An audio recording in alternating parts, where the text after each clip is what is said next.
Hello बच्चों, welcome back to my channel @play way learn. बच्चों, आज हम क्लास 5 का एक एक्स्ट्रा आपको तिब्बत के बारे में कुछ बताया गया है, जिसके नाम दिया गया है दुनिया की छत। क्या नाम दिया गया है? दुनिया की छत।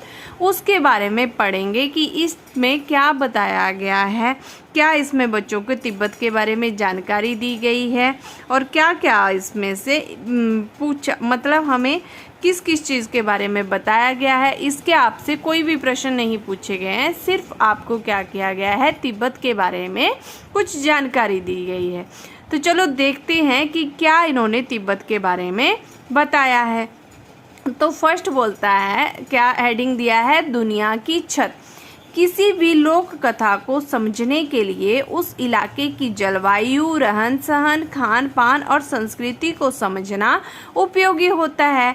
बोल रहा है बच्चों कि जब भी हम किसी चीज़ की या किसी लोक कथा हो गई, मतलब वहाँ के लोगों के द्वारा कही गई कथा या कही गई कहानी को जब हम समझते हैं, तो उसके लिए सबसे पहले तो हम उस जगह की, उस इलाके की क्या करनी होगी हमें? जलवायु, मतलब वहाँ पे जो वायु बहती है, वहाँ का जो रहन सहन है, वहाँ का खान पान है। हर इलाके का अपना अपना एक खान पान होता है, अपनी अपनी बोली होती है, अपनी अपनी क्या होती है। कहीं पे जैसे जलवायु से मतलब है कहीं पे ज़्यादा ठंडी होती है, कहीं पे गर्मी होती है और कहीं पे नॉर्मल मौसम रहता है। तो वही उसमें बताया गया है कि संस्कृति को समझना उपयोगी होता है। जिस इलाके में वह लोक कथा सुनाई जाती है, राग की रस्सी शीर्षक लोक कथा तिब्बत से संबंधित है। हमने पिछले चैप्टर में पढ़ा था राग की रस्सी। तो बोल रहा है बच्चों कि जो राग की रस्सी है वो कौन से चैप्टर में से किसका शीर्षक है? तिब्बत जो है वहाँ की एक लोक कथा से संबंधित है, जिसे दुनिया की छत कहा जाता है। अब दुनिया की छत से क्या मतलब है इनका? कि वो बहुत कहीं ऊंची जगह पे है। अब देखते हैं कि क्या बोल रहा है, क्योंकि यह बहुत ऊंचे पठार पर स्थित है। देखो वही बोल रहा है कि वो बहुत ऊंचे क्या है? पठार पर स्थित है। पठार जमीन के ऐसे भाग को कहते हैं जो मैदान से ऊंचा और पहाड़ से नीचा होता है। कि पठार क्या हो गया आपका? मैदान, मतलब जो प्लेन है उससे बहुत ज़्यादा ऊंचा होगा आपका, और जो पहाड़ होगा उससे थोड़ा सा क्या होगा?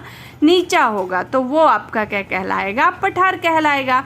अब बोल रहा है तिब्बत के पठार पर खड़े हैं ऊंचे ऊंचे पहाड़ जो हिमालय का हिस्सा है।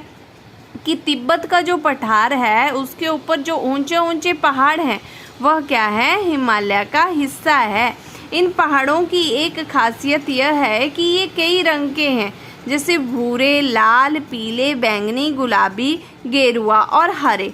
ठीक वैसे ही जैसे छोटे बच्चे अपने चित्रों में मन चाहे रंग भर देते हैं। कि बोल रहा है कि ठीक उसी तरह जैसे छोटे छोटे बच्चे होते हैं ना, वो उनको पता नहीं होता कि कौन सा पहाड़ है या कौन सी चीज़ है, हमें उसमें कौन सा रंग भरना है। तो वैसे ही बोला है कि एक छोटे की बच्चे की तरह ये मन चाहे रंग के भर देते हैं, वैसे ही ये पहाड़ मन चाहे रंग के हैं। इन पथरीले पहाड़ों में तरह तरह की मिट्टी और खनिज पदार्थ हैं।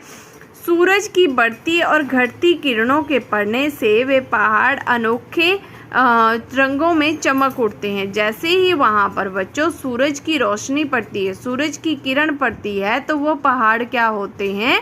चमकने लग जाते हैं। तिब्बत की हवा में नमी बहुत कम है। वहाँ की जो हवा है उसमें नमी बिल्कुल भी नहीं है, मतलब बिल्कुल कम है, बिल्कुल ना के बराबर बोल सकते हो आप। इस वजह से यहाँ बरसात और बर्फबारी कम होती है। खुश्क मौसम में पेड़ पौधे बहुत नहीं होते। तिब्बत का पूर्वी भाग ही ऐसा है जहाँ घने जंगल पाए जाते हैं। जो तिब्बत का बच्चों पूर्वी भाग है ना, उसमें क्या है? घने जंगल हैं। ठीक है, घने जंगल पाए जाते हैं उसमें। अब उन जंगलों में पेड़ पौधों, पशु पक्षियों की दुर्लभ किस्में मिलती है। तिब्बत की मिट्टी कहीं रेतीली है, कहीं लाल पीली, तो कहीं काली है। कैसी कैसी मिट्टी है देखो तिब्बत में? कहीं पर लाल मिलेगी आपको, कहीं पर पीली मिलेगी, तो कहीं पर काली मिलेगी। तिब्बत में लगभग 1500, कितनी है बच्चों? 1500 झीलें हैं। ये झीलें बनती है पहाड़ों के बर्फ़ से पिघलने से। जब क्या होता है, देखो सर्दियों में तो बर्फ़ पड़ती है, तो वो क्या होता है, पूरा बर्फ़ की चादर पहाड़ के को क्या करती है, ढक देती है। पर जैसे ही बच्चों गर्मियों के दिन आते हैं तो वो क्या होता है, जैसे ही धूप पड़ती है उनके ऊपर, तो वो क्या होता है, बर्फ़ पिघलने लग जाती है। तो बोल रहा है कि ये झीलें बनती है पहाड़ों की बर्फ़ पिघलने से। इनमें मानसरोवर झील बहुत नाम है। जो मानसरोवर झील है, आपने भी उसका नाम सुना होगा, तो बोल रहा है कि उसका क्या है, बहुत बड़ा नाम है। यहीं से संगप्पो यानी ब्रह्मपुत्र नदी निकलती है। संगप्पो किसको नाम दिया है? संगप्पो ब्रह्मपुत्र नदी को, ठीक है, जहाँ से क्या निकलती है, ब्रह्मपुत्र नदी निकलती है। संगप्पो एक जगह है जहाँ से ब्रह्मपुत्र नदी निकलती है। काफ़ी ऊंचाई पर बसा होने के कारण तिब्बत बहुत ठंडा प्रदेश है। जो ऊंचा है इसीलिए ये क्या है, बोल रहा है, ठंडा है। यहाँ की सर्दी का हाल मत पूछो, ऐसा लगता है जैसे किसी ने फ्रिज में डाल दिया है। जैसे आप फ्रिज खोलते हो, फ्रिज में अपना हाथ डालोगे तो कितना ठंडा लगता है, तो वैसे ही बोल रहा है कि वहाँ पर ऐसा लगता है जैसे किसी ने क्या कर दिया हो, फ्रिज में डाल दिया हो। और ऊपर से तेज ठंडी, और ऊपर से क्या होता है कि ठंडी ठंडी क्या होती है, हवा जब चलती है, इसलिए वहाँ के लोग हमेशा क्या होते हैं, भारी भरकम गर्म कपड़े पहन के रखते हैं। अब जहाँ पर ठंडी ज़्यादा होती है बच्चों, वहाँ पर लोग क्या करते हैं, हमेशा गर्म कपड़े पहन के रखते हैं। तो वैसे ही बोल रहा है कि वहाँ के लोग भारी भरकम गर्म कपड़े पहनते रखते हैं। तिब्बती लोगों की घर बनाने की कारीगरी अनोखी है। जो घर बनाते हैं उसकी कारीगरी भी क्या है, बिल्कुल अनोखी है, अद्भुत है। यहाँ लकड़ी के बने हुए बहुमंजिला घर हैं। लकड़ी के घर लोग इसलिए बनाते हैं बच्चों वहाँ पर, क्योंकि लकड़ी का घर क्या होता है, गर्म रहता है। लोग अब पत्थर, मिट्टी और सीमेंट के घर भी बनाने लगे हैं। अब जो पहले जो थे वो किसके घर मिलते थे, सिर्फ लकड़ी के मिलते थे, परंतु अब लोग पत्थर, मिट्टी और सीमेंट के घर भी बनाने लगे हैं। खिड़कियां भी अधिक बनाई जाती है ताकि सूर्य की ढेर सारी रोशनी घर के अंदर आ सके, क्योंकि जब खिड़कियां होगी, खुला वेंटिलेशन होगा, तभी तो जो सूर्य की रोशनी होगी वो अंदर आएगी। भूकंप से बचाव के लिए दीवारें अंदर की ओर थोड़ा झुकी होती है। तो जब दीवारें झुकी हुई होगी तो भूकंप का उसमें क्या होता है, ज़्यादा असर नहीं पड़ता है, ठीक है। तो तिब्बत का सबसे बड़ा शहर है लहासा। कौन सा शहर है तिब्बत का सबसे बड़ा? लहासा है, जो 3650 मीटर की ऊंचाई पर स्थित होने के कारण यह दुनिया का सबसे ऊंचा शहर माना जाता है। इसकी जो है ऊंचाई कितनी है? 3650 मीटर।